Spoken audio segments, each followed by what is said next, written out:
Welcome to Cars on Call. I'm automotive journalist Steve Schutz here with drama surgeon Dr. Stephan Moran, uh, Retired trauma surgeon.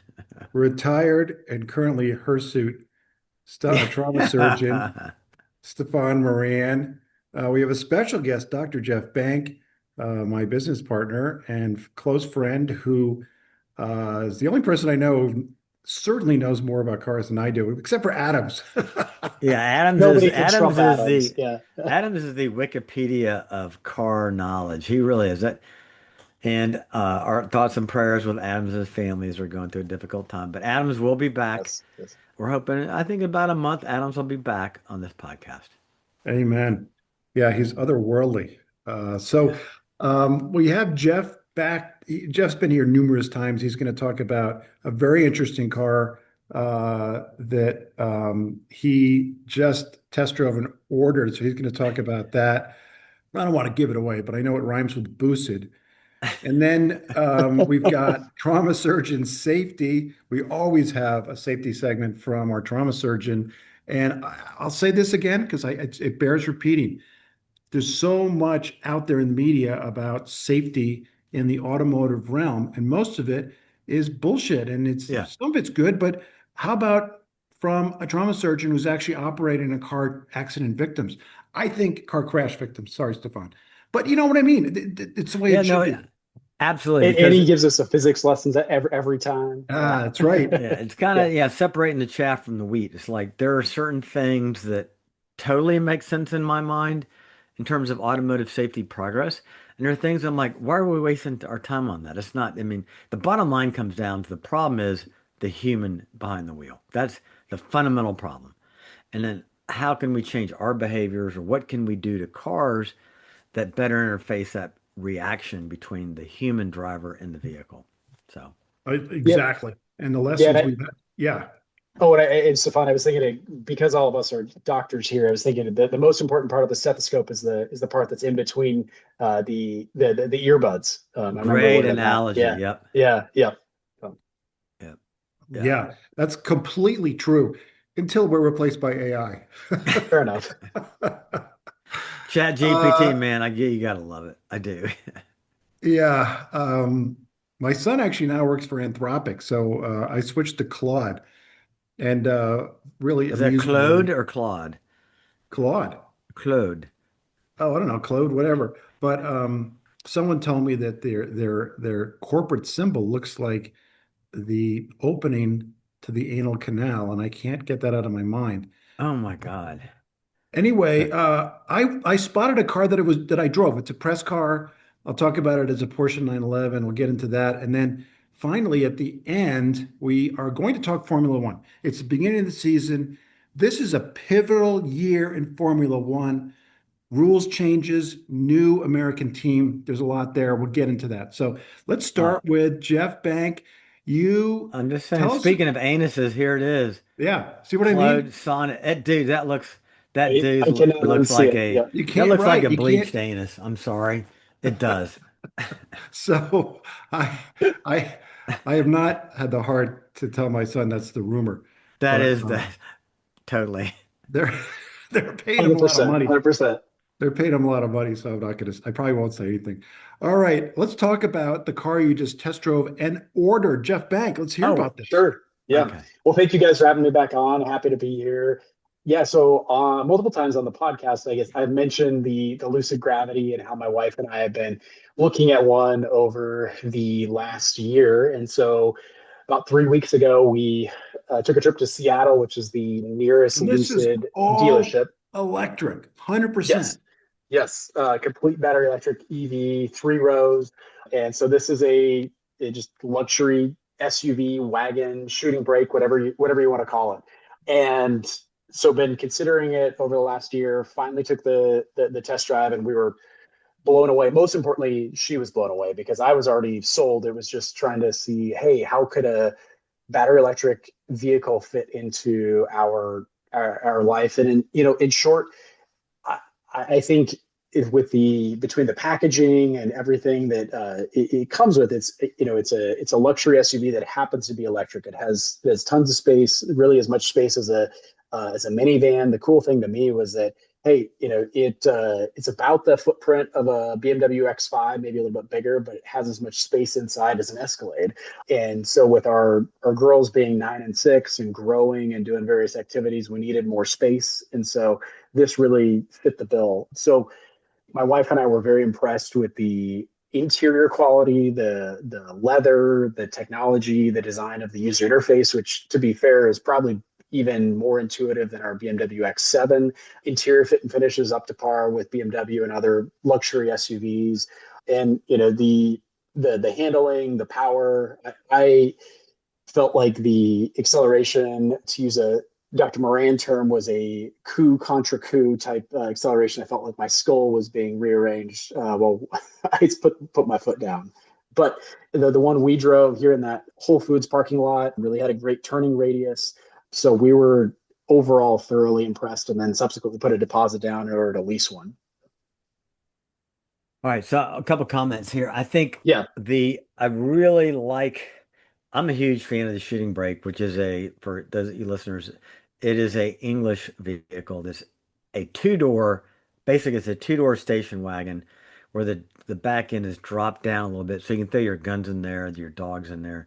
So a four-door cannot be a shooting brake. However, this has features of the shooting brake, the sloped rear roof line, Sure. but it's four doors. I do like it. The one comment I will make on this car when I look at it's absolutely gorgeous. It's beautiful. I gotta ask you, does the suspension go up and down because the fitment It of does. the Yep. wheels and the tires, there's too much space, almost like to me, like the Chevy trucks do this. There's too much space between the plastic trim on the fenders and the wheels. I know I'm getting picky, but if I look at this profile, those tires, it's all about stance. Mhm. Drop that thing 2 inches, the stance would be perfect. Yeah, so this one that we test drove has the smallest wheels, the 20 and 21, so they don't maybe fill the wheel well quite as well. Okay. The one in the video had 22s and 23s, which do fill the wheel well. And the air suspension does go up and down it's the dynamic handling package. And I Okay. think this one in the showroom, I think is actually set in one of the higher settings. And so there Okay. definitely is that gap there, but you can slam it as well. The other cool thing with the software, it will actually automatically adjust your air suspension up and down as you drive to maximize your aerodynamics. Okay. And Cool. or if you put it in the fastest mode, which is there's smooth, swift, and sprint, it'll actually lower it in that sprint setting. And the I'd be sprint was driving just around in Sprint just for the stance. it's too much like acceleration. Okay. Yeah, it's just slamming, banging, but Well, okay. it just the acceleration is Oh yeah. nauseating, at least for me. But I'm not a Formula One driver, so. Well, so let me ask you this question. So when we're considering buying a BEV for my wife, and my Mhm. wife her life revolves around 3 trips to 4 trips a week within 25 miles, which is the perfect for a BEV.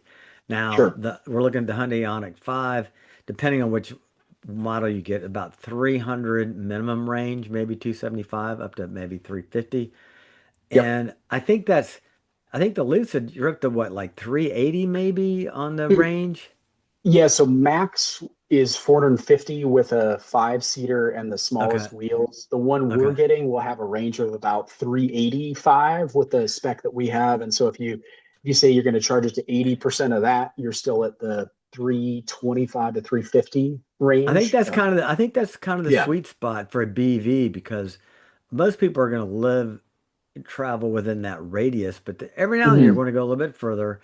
And I think, you gotta throw drove the Taycan or Taycan in Atlanta. You can talk more about that.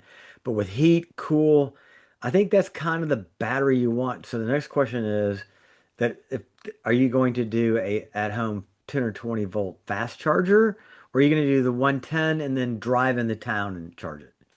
So we actually already have installed a 220 volt charger at our Okay. at our house. We had put solar panels Okay. on our house, and at the same time they were doing that, I just said, "Hey, Oh, you're put in totally the." green, dude. You got solar I panels on know, your I house. know, Oh yeah. and so it's, yeah, it's actually the Tesla home charger, Mm, because this has the adapter that the Gravity has. It was actually the first non-Tesla to have the Tesla adapter, the North American okay. charging standard, and so it can charge any Tesla supercharger and actually charge even faster than most Teslas, assuming you have the, I think it's V3 supercharger. So you get to So get, to me, you get the best of both worlds, in that you get, three-row so let me SUV ask that's you this. This fast, is but for yeah. our listeners. So you're buying a BEV, your wife's gonna be driving it, the kids back and forth to school, grocery Yep. shopping. How many miles a week do you think your wife does?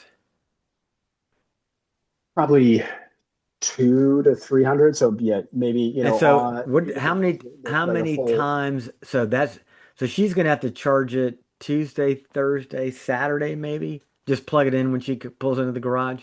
Or Sure. Yeah. which Yeah. Or even do it once or twice a week. Once a Yeah. once or week. twice. Yeah. So Once a that's week. I Yeah. mean, Once a week. yeah. Yeah.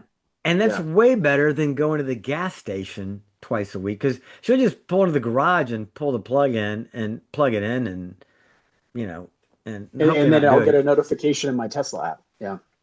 Yeah, I think that's Yeah. I think I know my wife would have no problem just flipping the little hatch and when she pulls into the garage, plugging it in and then unplugging it the next day. You just got to make sure that it's visible so you don't do the old dry. Now, when we lived in Ohio, put a block heater in my car because it got so damn cold when I was a resident. Having to go to the hospital Mm. at 4:30 in the morning in below zero weather. But there are several times I backed out of the driveway before disconnecting my block heater and just kind of snap the plug. But I Sure. think the Sure. I think these things are kind of designed a little better than that. But Yeah. I think they have a fail safe, or it'll notify you on okay, the giant that's cool. screen. And so, That's yep. cool. Yep. Yep. Hey, let me Why? make a point. First of all, I think it's really smart to lease one of these because buying it, you're going to have huge depreciation. Oh yes, And the good, problem great with point. electric vehicles is because they're mostly software, that's evolving, and then the battery is evolving, that it's like a cell phone. It's useless after 3 years almost. So it makes sense with all that depreciation, it makes sense to lease it. But and I'll admit it, very anti BEV in Right. 2026. But I'm not stupid, and I understand that if I could look into the future and someone were to say, Steve, what's an average family car going to look like in 20 years, maybe 10, I'd say it's going to be electric because they'll have better batteries. It will go 1,000 or 2,000 miles on a charge. I'm sure we'll have better batteries at some point. Not easy to get there, but once we get to that point, it's way better than a gas car because of the packaging and everything you described, Jeff, is Yeah. really, really smart. The packaging. Yeah. And you That said interior size of an space. X5 on the outside, size of an Escalade on the inside. You can't have that with an internal combustion engine. Right. You cannot. Yeah. Yeah. Yeah. That's really cool. I signed a lease for 3 years, and we'll have the option to potentially buy it out at the end. And we got, I thought, a good amount off the sticker price of the car. I am unsure exactly when I'll receive it, but hopefully should be in the next several weeks. And That's cool. keys will be on Steve's desk at work to go test drive it. Yeah, so we've looked at the Ionic 5 and I'm totally with Steve-O that my first BEV will be a rental. I mean, I'm sorry, a leased vehicle because as Steve says, it's kind of like the new iPhone. I don't do the iPhone exchange program. I just buy my iPhone and keep it till it becomes obsolete, like my MacBook Pro. But with the BEV, we're on the cusp of new battery technology. We're not there yet. But once they We hit that, we've been on the cusp for I 10 know, years. but it's going to happen. It will happen. I think it's not going to be for at least 10 years before we get that new battery technology. I would say a minimum of 6 years Yeah.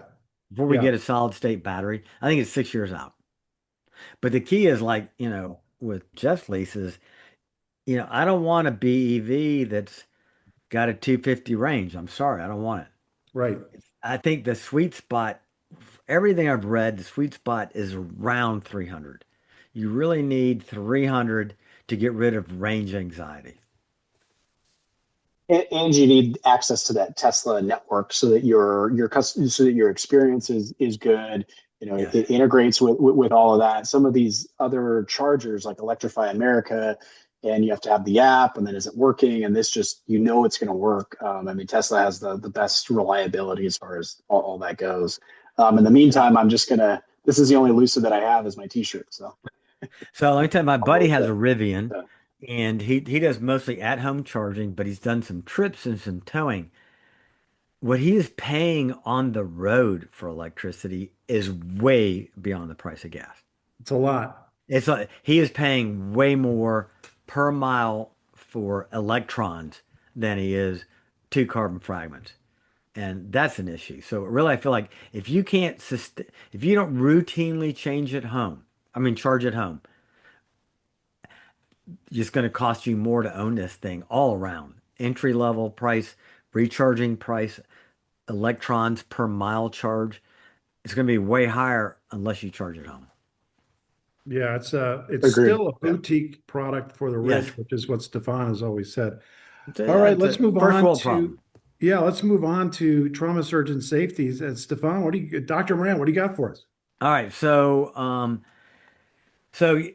I've talked about legislation with NHTSA, National Highway Transportation Safety Agency, that America is just, we're always behind on bringing in safety features. We're behind Japan, we're behind Europe. Our politicians have to mentally masturbate up there, and it's what do we do with this? What about that? Do we piss off the legacy manufacturers, or do we just make a change? And it's all too damn slow. Well, I mean, so I'm having a senior moment here. So the Ford CEO, Jim Farley. Jim Farley, over and over says he loses sleep every night worried about China and their BEVs. Well, China here said, you know what? There is a problem with hidden electric door handles. There's been deadly delays after crashes. You cannot get the people out of the crashes. And China said, you know what? That we've seen it. It makes sense. So they said, you know what? 2027, they're outlawed. Boom, that fast. America, it will probably take us till 2030. But the Chinese have said, no, no, no, we're not, we, that's just not safe. We're not doing that anymore. And I want to go back. I talked about Angela Chow, CHAO. I'm sorry if I mispronounced that. She was a billionaire businesswoman. And back in February of 2024, I talked about it on a previous podcast. She had a women's group at one of her nice homes, and she got a little intoxicated and she wanted to drive up to the house to check on one of the kids. And she had one of those miss pedal accelerator versus brakes and went into the little pond. And they could not get her out of the car because the doors were locked, flush handles, and she drowned in her vehicle right there in the pond with basically the roof of the car sticking out of the water. They finally got her out. So this is real. This happened. So I want to give kudos. I know everybody thinks, likes to beat on the Chinese and think bad, but I'm telling you what, they have left us light years ahead in the BEVs, and their automotive manufacturing has caught up to our legacy manufacturing. But where they're also exceeding us now in terms of EVs is they're exceeding us in responding to changes in BEVs that have implications that are safety. Case in point. Yeah, flush handle doors are cool. They pop out when you walk up. But what the hell? What if you're in a wreck, right? So let's talk about vehicles that have push buttons that are electric only, flush or retractable door handles. Honda HRV. Okay. Don't want to go in the water that one. Nissan Juke. The Ford Mustang Mach-E. The Range Rover Velar. All these, the Lexus NX. The Ford Ranger. Okay, these are all flush door handles. You drive off the road in a little pond or stream water, EMS or somebody that can't walk up and grab the door handle and force the car open. Now, the thing I'll There's a say, few what if more. the The car's Range Rover, the new Range Rover, one of the things, we talked about this on the Mhm. show, Stefan, that the new Range Rover is beautiful. One of the reasons it has this minimalist design, it's beautiful. The standard Range Rover and the Sport has flush handles too. And of course, right? the Porsche 911, the Mercedes EQS, the BMW 7 Series, there's tons of them. Right. So here's what's really interesting to me is all cars have a black box, and it sits typically under the driver's seat. And this black box records, it's a continuous recording of what's happening in your vehicle. It measures change in velocity, it measures deceleration. And in America, they don't want lawyers getting into the black box. And the manufacturers are pretty much prevented that. Like you say, no, no, no, I braked before that corner. Well, the black box can tell you exactly what happened. Okay. But America with their plaintiff lawyers and stuff, they're not letting that data really into a court case. That's personal privacy. That's invasion of our freedom of speech, all that bullshit. Well, with these black boxes, they could absolutely enter a data feed that shows this change in velocity, change in acceleration, deceleration, where now the doors are all of a sudden unlocked. So now you crash, your doors are unlocked. So a bystander comes up, can open your door. Okay. Well, Now, Stefan, let me just add, when you say unlocked, you mean the door handles come out because or the they Range come out, Rover, or the actual locking mechanism. Because think about it, even if you have a mechanical door handle, but your car is locked from the inside, but they yeah, can't what I open mean it. by that Yeah. is that let's say the Range Rover, if it's unlocked, you can't get that handle out You still unless can't even open it. Right. it Mhm. comes out. Right. But Or you probably need the jaws of life in order to get the door open, which exactly. take, I mean, It is should a huge unlock hassle, and the right? Yeah. handle should Yeah. extend. Yeah, exactly. So think about it. My Ford Both. F-150 can drive down the interstate without my hands on the wheel or the brakes and automatically accelerate, decelerate, and change lanes. Okay, why the hell, if I'm in a black box condition of a change in delta V, doors at when it comes to standstill unlock? Because what you don't want is your doors to unlock and you're flipping and your door to open. You don't want that. Okay, Mhm. that's bad. I mean, I've seen that in crashes. I've had patients come out of partially ejected doors. That's bad. But when the vehicle comes to final rest, right before the vehicle kind of and they don't die immediately, the battery's still good. Boom, the doors unlock. And if you've got electric handles, they come out. But better off, you don't even have flush handles. The car unlocks. So a bystander can walk up and grab your door. And if you're not too, the damage is not so severe they can't open it, at least they can try. But there are going to be instances where they could open the door. So, hats off to the Chinese that on this, that they're saying, no, we're not having this in our country. And to me, it's like, yeah, is this worth, we kill about 40,000 people a year on our highways, right? How complicated is this software tweak to save maybe, I don't know, 30 people, 40 people? I'd have to look it up. I didn't look it up. But it's okay, if you're the one in the Or car, it's worth it, right? If you're the one. And then an N yeah, of one, a data set of one. or to prevent those delays from the EMTs being able to get in, and somebody's Yes. bleeding out more, and then the delay in getting to the hospital and the more severe injuries that the trauma surgeon has The to old repair. golden Yeah, hour. yeah, Yes. yeah. And the deal is with the software integration and all these computer processing units in vehicles, this is not complicated. This is somebody like Patrick Steva, your son, writing a piece of code. That's it. It's not complicated. I think it's I think it's very simple. I think it makes perfect sense. And there's so many situations where you hear about there was actually a fire in a Tesla and the guy couldn't get out. He couldn't open the door from the inside Right. and he couldn't get out. So you hear about these nightmare situations. The door handles, it should unlock automatically, and then it should extend the handles on the outside in every single case. Because the handles extend when you walk up to the car, the handles extend when you unlock it remotely with the fob or just by walking up to it and touching the handles extend. They should automatically extend in every situation. I do wonder, the famous case, Stefan, you talked about where the video game creator who crashed his Ferrari and died. I wonder if the doors had been unlocked because there were bystanders that maybe could have opened those doors. I'd have to look. Yeah, I'd have to go. yeah. That's a great point, Steve. I don't know about the doors in that Ferrari. I'd have to look it up. But, the case in point is it's just another line of software, right? Just another line of code, ones and zeros. It's not complicated. Yep. So And so then they're mandating that all car manufacturers remove like or design their door handles completely different, right? Is there that will be no flush yeah. door handles in Okay. China as of newly manufactured One cars year. in Yeah. 2027. I mean, that's rapid. Wow. Okay, Yeah. that's 9 months. They've told everybody you can't import a car that's got flush handles. You know what this reminds me of? This is Yeah. completely different, but it's the same. We struggled for decades with every time you get a new device of any kind, it has a different charging cord. Yes. And Apple had their own, and everyone else had their own. And all of a sudden, the EU said, we're going to USB-C. That's it. That's it. How great. Oh, it's And awesome. It's that was freaking awesome. undemocratic. It was completely dictatorial, and it was great.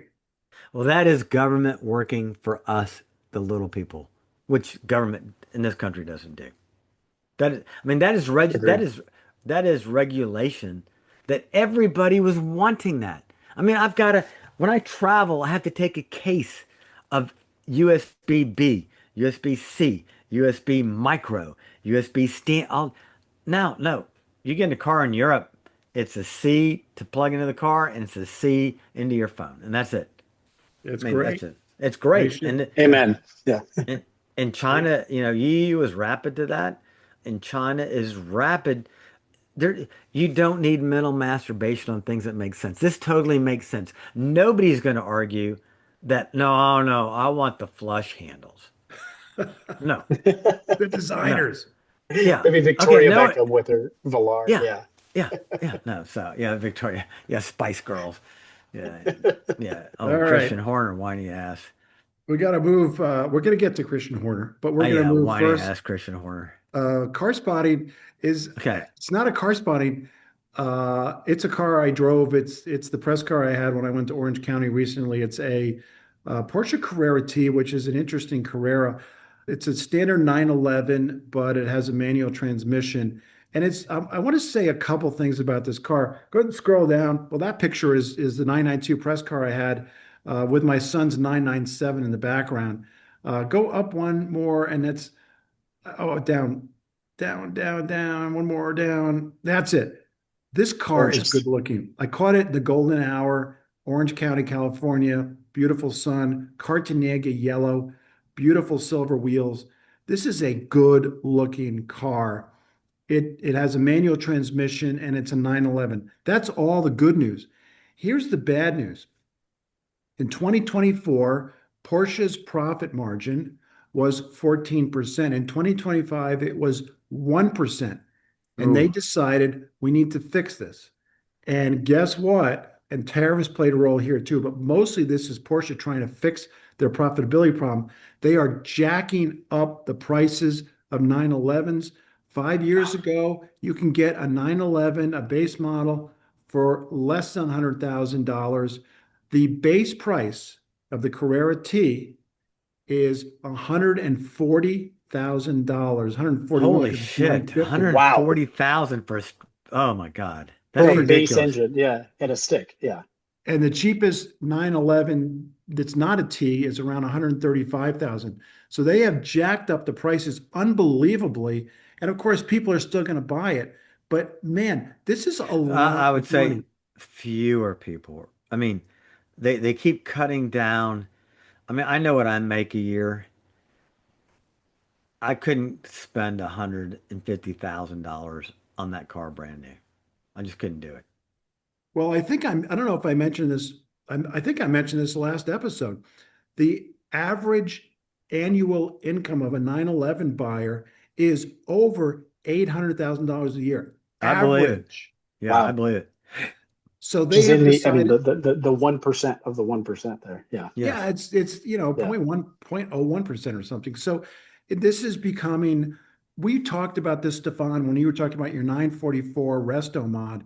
These are very, very expensive cars. They're no longer accessible. I think this is not good for Porsche. They need their sports cars to be more accessible. Does it drive great? Yes. Did I like the manual transmission? Yes.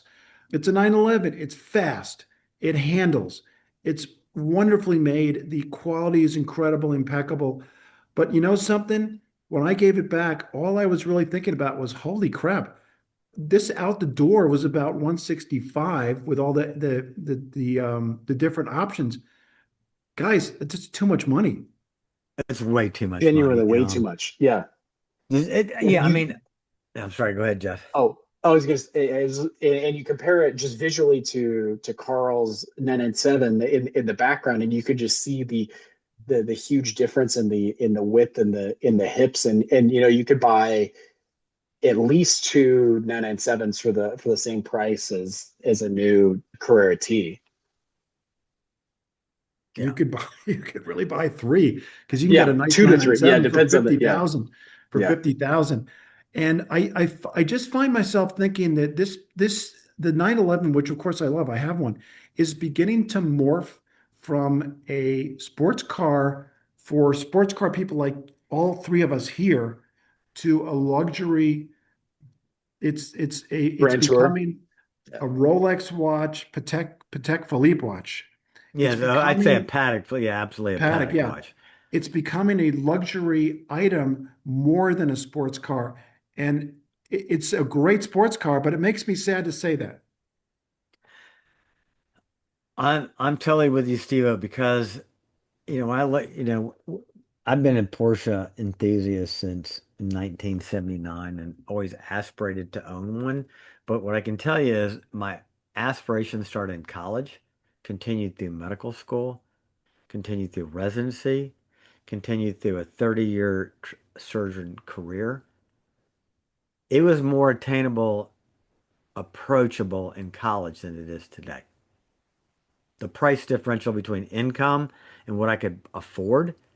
Today, the thought of going out and spending 150 grand on a new Porsche to me is it just, I'm sorry, I'm not going to spend 150 grand on it on a 911T. I'm just not doing it. Now, I'm going to spend a lot of money on my Cobra. That's a different story. But to think about buying a new car that's kind of a daily, maybe not so quite a daily, maybe a weekend car, um, that is just so off the mark. And a company like Porsche has got its jewels. It's got its GT3, its GTRS, it's got the ST, all these things. But you have to have a car in my mind, that is approachable to the upper middle class, maybe even middle class on a reach. Here, they're beyond that. Okay, and I know they're going to sell them, but they're beyond that. I know Jeff's dying Agree. to jump in, but let me say one thing because to dovetail with what you say, Stefan, I 100% agree. Here's what I would say to that. Porsche has always been the enthusiast car for the lawyer that just makes partner, the accountant that just makes partner. You're 45, you're now established in your career, you're making real money, not crazy money like $1 million a year, but you're No, making real money, let's say 300, 400,000. You're an attorney that made partner, an accountant that made partner. Those are the people that they say, no, I don't want an E-Class Mercedes because I'm an enthusiast. I want a 911. That's no longer possible. exactly. Yeah, well said. Yeah. Yeah, and speaking of those true enthusiasts, the Carrera T, Steve and I know we talked about the stickers that are on there that that have the 6 speed manual in that like the rear window of it, and then on the just under the stick shift it has like 6MT. And to me, you shouldn't have to put those things on a true enthusiast car. You're kind of making a point that shouldn't be made. It should be implied that it's a stick shift. Of course, it's an enthusiast car, not like, hey, you buy a Carrera T supposedly because you're an enthusiast or to make such a huge deal of this manual transmission, which, to be fair, you said was fine, but not earth shattering. I'm going to tell you this. For me, Porsche is approaching Ferrari. I just don't give a shit anymore. They're too freaking expensive. They charge too much for the damn options. Yeah, it's an enthusiast car, but Ferrari was always at that level of which I knew I'd never own one. McLaren, I'd never own one. A Lamborghini, I'd never own one. But my entire life, I've wanted to own a Porsche. It was attainable. Now they're becoming unobtainium. And it's that, and it saddens me because Porsche's always marketed to make a car. They had the 914, the 920, the 944, the 920. It was a little higher priced, but they always had something that they kept raising the bar, but something you could get into. There's nothing left at Porsche to get into besides dropping 150 grand. Since And they of course, dropped you're going to the want options. since they dropped the Boxer and the Cayman, Yeah. we got to move on. But I have to Yeah. say this: for 160 grand for the Carrera T I drove, you don't even get the more powerful engine. This is the Yeah. The 383 base. horsepower. Yeah. You Yeah, get it's the the thing. base engine. The S engine, which has like 80 horsepower more, is I tell you what I'm buying. a I'm buying lot a more 2-year-old. money. I'm buying a 2-year-old Continental, Mulliner edition Bentley Continental GT Sports for about 95 to 100,000. That's what I'm buying. Well, Give me there's another everything. conversation, which is I know it is. the Bentleys depreciate like crazy. Yeah, Guess what car doesn't depreciate? the Porsche. I 911. know. 911. Yeah, Yeah. I know. Yeah. I Yeah. know. I Yeah. know. But All I right, could let's get a move lot on. of car for 150 grand. Let's move on. Stefan, you want to talk about Formula One? A lot of things happening. It's new rules. Cadillac's there. Stefan, talk about Formula One. All right. So for By the listeners, way, so Jeff, go, Jeff and Yeah. Stefan are the two people I know who know more All about right. Here Formula we One go. than anybody. I know some, but not as much as you two guys. So for listeners that aren't watching, Jeff put on his Patronus Mercedes-Benz cap and George Russell It, colors with the blue.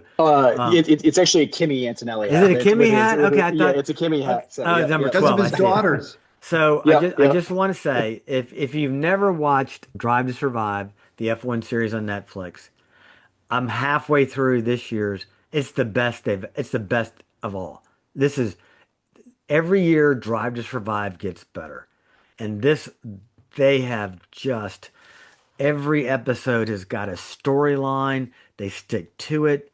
They don't get led astray. And every single episode is an entity, is a chapter in itself, a self-contained chapter that you can watch one chapter on your favorite team, skip the rest, but you're going to get the nutshell, the bombshell about it. So, yeah, being a longtime Formula One fan from my French grandmother and me, watching as a kid in France every Sunday at 2 o'clock, we watched it because it was mostly European back then. And I got a little disgruntled with F1 the last couple years. It's been not a lot of racing, and but last year was exciting with Max having an unbelievable surge. But this year was the year of brand new rules.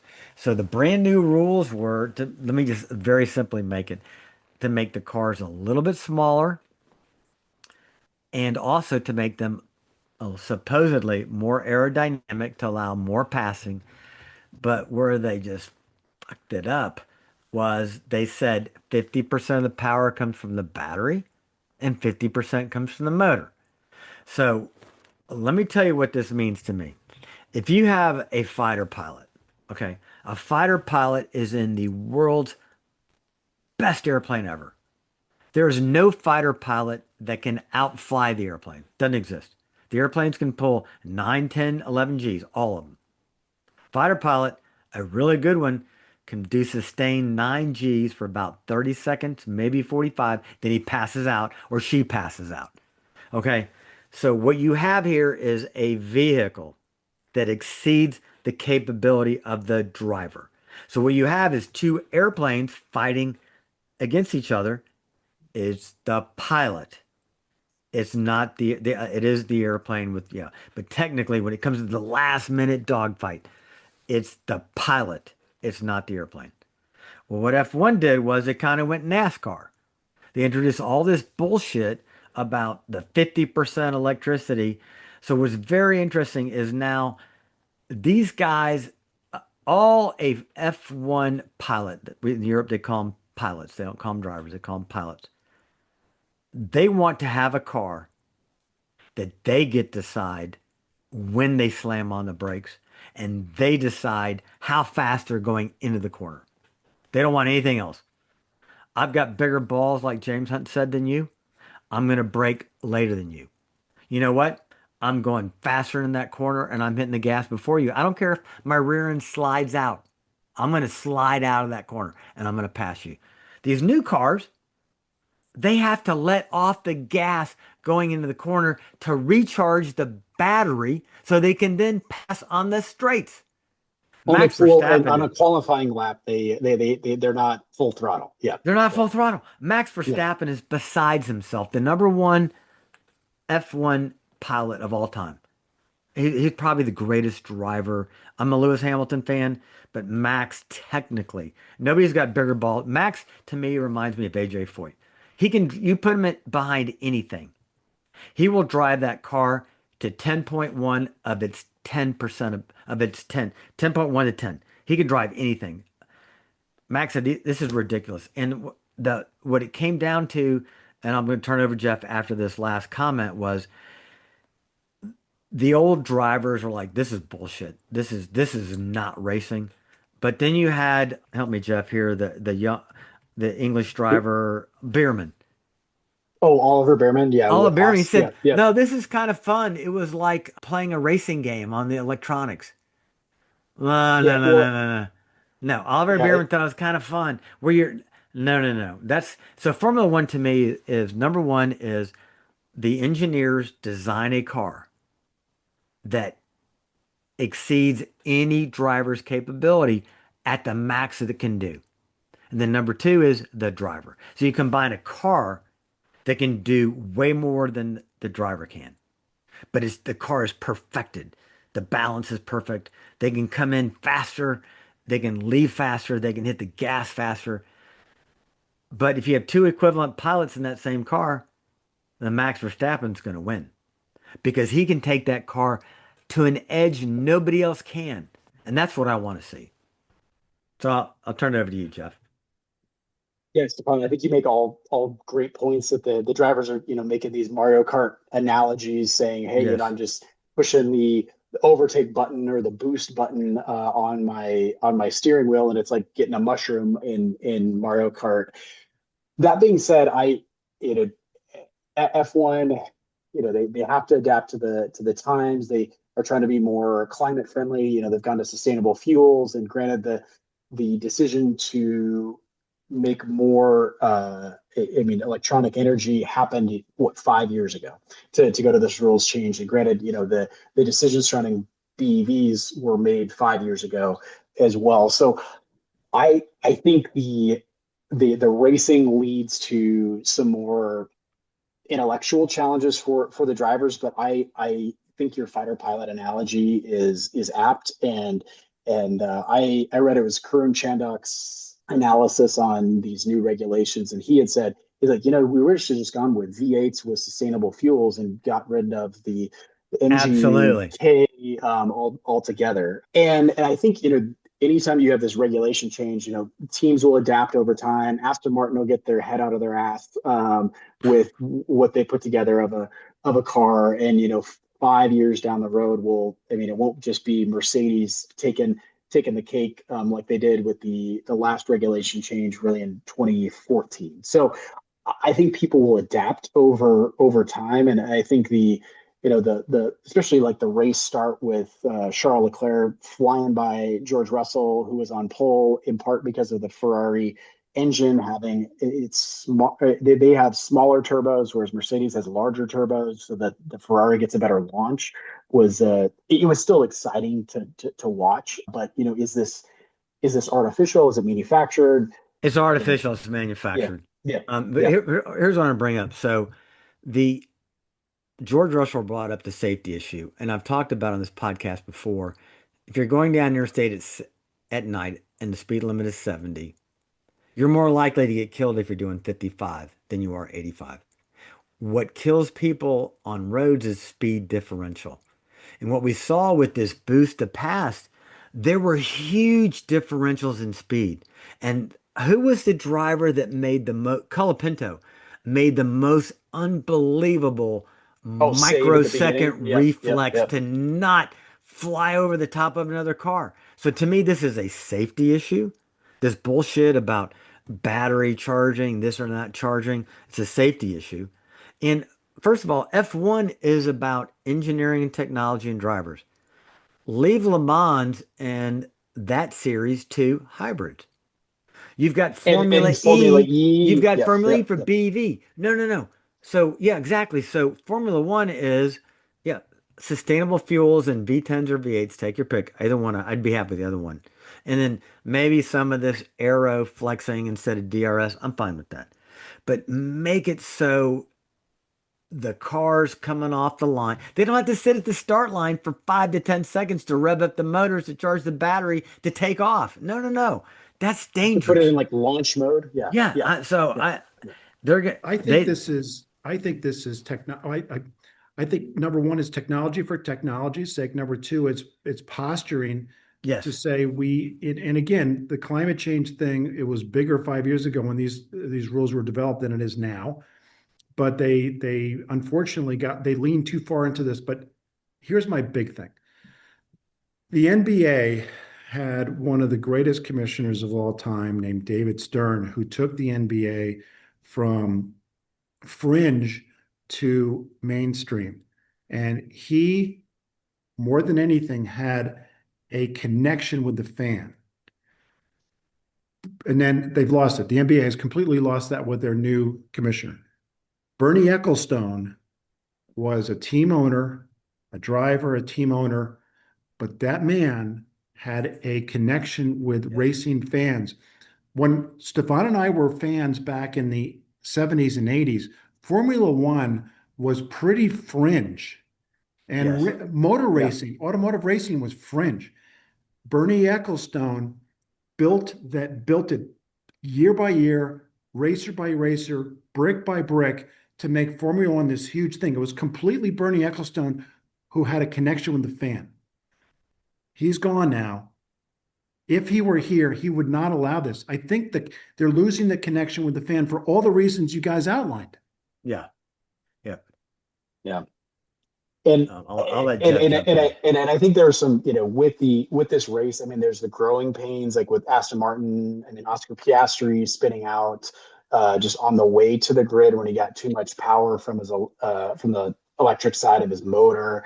But I think that Doesn't things Aston hopefully Martin, you said they have their head up their ass. I think they have Honda's head up their ass. Yeah, yeah, yeah. yeah, Yes, absolutely. So yeah, for yeah, the listeners, what say Honda has, so they had to go from these, they had to have 50% electric, 50% from a gasoline powered engine.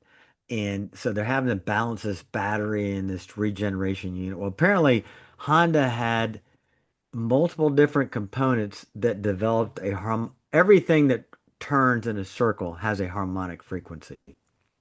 Everything does. And apparently, the harmonic frequencies of these individual elements compounded and basically shook the battery to the point that it would blow up and catch fire. It's basically what happened with Aston Martin. The car has some very cool aerodynamic developments from Adrian Newey, but the whole Honda just fucked this up, man. It's just bad. But If you're well, Honda, yeah, aren't you supposed to check for that? well, yeah, you'd think so. You'd think. yeah. Do you not And run now it on a neither, test stand?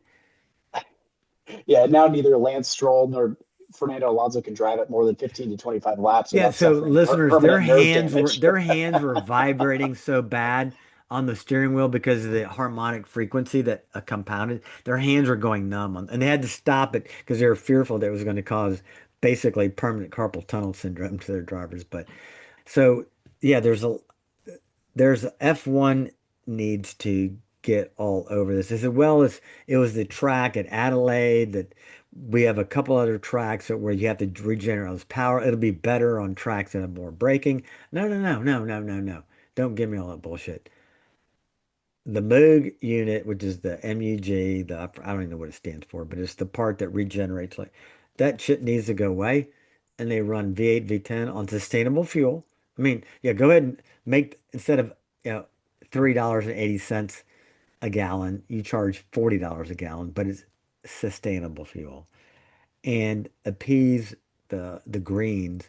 But this is not what Formula One's about. I do want to ask your opinion. So Apple TV bought the rights to broadcast F1 in America, and I was just laying on the shit. This is the worst freaking broadcast I've ever seen. What I did not realize was if you're an F1 subscriber, this is the broadcast you've been listening to for 10 years.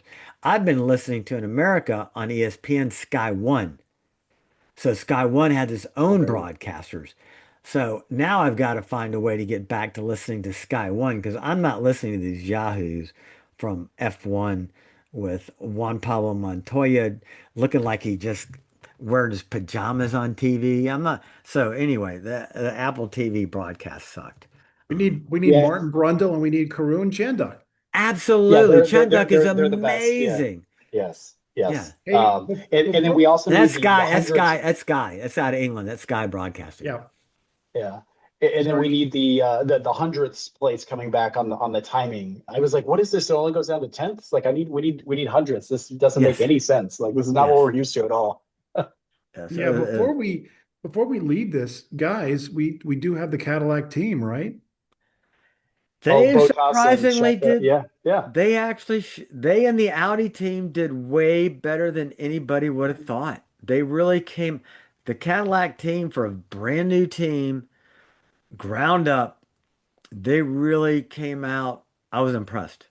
I really was impressed with Cadillac team. Yeah, I think, but I mean, Botas talked about, hey, Cadillac's asking him, what brand of seatbelts do you want? How far do you want the pedal travel to go? And just everything that, you're like building a house from scratch. What light switches do you want? And it's amazing, like all these thousands of decisions that have to be made to And they make a did a good car. Yeah. job. They did a Hmm. great job. Yeah. Yeah.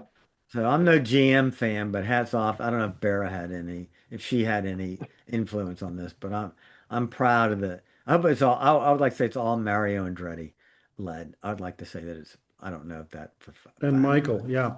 I and think it's Michael. I think it's good to see Cadillac. I think it's good to see Audi. I want to see more manufacturers in Formula One. I I like think they Ford with Red Bull. Mhm. yes, yes. Yeah. Yes. Yeah. Yeah. That's why you're a Ford. converted Max fan now. Well, Max has been growing on me. I'm not gonna I lie. I well, and really the and that video with Chris Harris that he did. Yeah. Yeah. yeah. So listeners, type in Max Verstappen and Ford GTD with Chris Harris. It's but the more so AJ, it's kind. I compare Max Verstappen to AJ Foyt. AJ Foyt, I said this earlier. Didn't matter what you put AJ Foyt in, he was going to drive it just beyond his ability. Doesn't matter what you put Max Verstappen in. That dude can drive anything. He's got some. He's not, to me, the reason that he is growing on me is he hasn't done some of the boneheaded maneuvers that Schumacher did. Schumacher just, some of the things he did in his career really, really bothered me. We took out Button and some of the other things that he did. I never was a Schumacher fan. Max has had some aggressive maneuvers. The way he likes to come into a corner. Nobody else comes into a corner like Max. Right. So Yeah. Yeah. that's just his style. And don't be in his way because he's going to outbrake you to the inside and then he's going to slide and he's going to come out of that corner and full oversteer with full throttle. Okay, that's how Max takes a corner, which is beyond ballsy. He's kind of like Gilles Villeneuve. I mean, the Yeah. dude he can just freaking drive. So the more I'm liking Max emotionally. I've always liked him technically, but emotionally as a person and there's no driver on the grid who is as dedicated to the skill of driving, the skill, the pure analyst of every single corner. How can I do it faster, better? Nobody is on par with Max. So he is. I am become. I mean, yeah. I do root for Max, He but not. reminds me, he reminds me in that one respect, Stefan, of Senna, and that is Yes, he lives Mhm. Mhm. and breathes Breeze. and thinks and dreams all the time about going faster in a Formula One car. Yeah. The He only it difference is consumes his Mhm. life. yes. The only difference was iRacing, yeah, yep, yep. the only difference iRacing was and all. Santa felt God Yes. came into his spirit and God took over. That's the only difference. You're right. They're exactly the same. Just every breath, every heartbeat, every thought is around how can I go faster? Yeah. It's So it's I do amazing. like Max for that. Definitely. I think Max will end up being, I think Lewis is currently the GOAT. I think if Max does not get this, Max is very disgruntled with F1. And he's doing the 24 hours of the Nürburgring. He he wants to drive a car that is like the F-16. It exceeds the capabilities of the driver. You don't And he want to wants a have car that challenges him. the engineers have always been important. Obviously, Adrian Newey, all this stuff has been important. But we're entering an era, and I think this is why Max is really unhappy. We're entering an era where the designer, like Adrian Newey, is less, the engineer is less important, Yes. Mhm. but Mhm. the driver is way less important because now software is more important. Yes. Give me engineer and driver together. I can live with that, even if the That's what engineers F1 is. That's what but F1 Yes, is. yes. The nobody pinnacle wants should be the pinnacle. software Yeah. to determine the world champion. Right. No. No, and go back to Max. I think the other thing is he's mentoring the rookies from last year. You know, Kimmy harpooned into Max, and if that had been Lewis several years ago, Max would have blew up and lost his temper. But now he's like, hey, this guy's a rookie, and takes him under his wing and talks to him afterwards. I mean, to me, that's the respect that you want to see from a senior driver, kind of imparting their wisdom and their collegiality to those newer drivers. We can't And I'm a forget little biased, but yeah, Can't forget, Max was the youngest ever winning F1 driver. He came into F1 at an age of what, 18? Okay. or seven, I He think he 16, was 17. signed Yeah, Said, he was yeah, signed before he could yeah. get a driver's license. yes. Hmm. So it's Hmm. like Antonelli. So, Yep. yeah. I I hope that Dominicelli comes through and makes some serious rule changes. They are catching a shitload of heat from the drivers, from the team Yeah. owners, from the spectators, and I don't think Liberty Media is going to put up with it. I think Liberty Media is going to push F1 and Dominicali to. They got, dude, you need to make some changes because this is not. We're at the peak of spectatorship. You're killing it right now. You can't do that. We got to maintain this level of spectatorship. What you're saying is Yeah. what we really need is the big change. We have to just to get viewers back to make this relevant. We need Christian Horner and the Spice Girl. My God. So the latest thing was, Christian Horner wants to buy a portion of what the Sauber team Or is Alpine? Is it Alpine? I think Alpine. Alpine. yeah, And yeah, yeah, yeah. Toto Wolff put in a counter bid. Toto Wolff put in a counter Just bid to smite just him. so Yeah, that yeah, Christian yeah, Horner couldn't get it. I love that. I yeah. love that. Yeah. I was I read about that. I thought that was really like, damn, it's kind of gangsta. It is Oh totally yeah, gangster. Yeah. oh yeah. Toto Wolff is a complete gangster. Did you Toto see his smirk? Wolff. Yeah, did you see his smirk at the end of the Australian Yeah. Grand Prix when he's like, Yeah. "Oh yeah, I knew we built quite a car here." So, Yeah. So listeners, even if you're not into F1, I know we probably bored you, but if you've ever heard of a driver that you may have any interest in, seek out the episode of Drive to Survive where they talk about your team, your driver, and this year's Drive to Survive is they are just perfecting the single episode, following through on the story. And sometimes they create a story that's not totally there, but it's the Real Housewives of F1, and it is great entertainment. It's just fabulous entertainment. All right, well, that'll be the so, final yeah. word. And Jeff, again, thank you for joining us. As always, extremely insightful. Obviously, we want to hear an update once you get the gravity and get Sure. Yes. Yeah. some time. Yeah. We want to hear about that. So, We all really right, want to hear about real world living with a BEV because Steve yeah, and I have Hmm. our opinions. Neither of us owns one, and we kind of bat. So I really want to hear. We want to bring it back and hear you what it really is to live with a BEV. We've read Yeah. articles and stuff, but no, but this is gonna be real life. What it is for your wife. Yeah. Yeah. Are the software glitches real? I mean, the latest software for Lucid is supposed to have fixed 90-95% of these. So, but I will be happy to report back and thank you guys for having me back on. Oh yeah, thank you for coming on. Yeah. all right, Stefan, close us out. All right, thank you everybody for listening. Remember, subscribe. I will be out for 3 weeks. Maybe Steve O will drum up a podcast. I'm headed off to Japan. But remember to hit that like, subscribe, hit that bell. That way you'll get a little green dot on your Spotify, your Apple, and we have a new episode and you want to go searching for it. See you next time, guys.